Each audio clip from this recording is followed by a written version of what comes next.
একদিন এক ছোট্ট ইঁদুর খেলার ছেলে একটি ঘুমন্ত বিড়ালের গায়ে উঠে পড়ল। বিড়ালটি সঙ্গে সঙ্গে জেগে উঠে ইঁদুরটিকে ধরে ফেল। ইঁদুরটি ভয়ে কাঁপতে কাঁপতে কাঁদতে শুরু করল। সে বলল, দয়া করে আমাকে ছেড়ে দাও। আমি খুব ছোট, আমার শরীরে তেমন মাংসও নেই। তুমি যদি আমাকে ছেড়ে দাও, আমি একদিন তোমার উপকার করব। বিড়াল হেসে বলল, তুমি আমার উপকার করবে? তুমি তো এক ক্ষুদ্র প্রাণী। তবুও বিড়ালটি ইঁদুরটির কথা শুনে তাকে ছেড়ে দিল।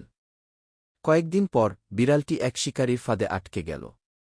সে যতই চেষ্টা করুক, কিছুতেই বের হতে পারছিল না। হঠাৎ সেই ইঁদুরটি সেখানে এসে বিড়ালের কান্নার আওয়াজ শুনল।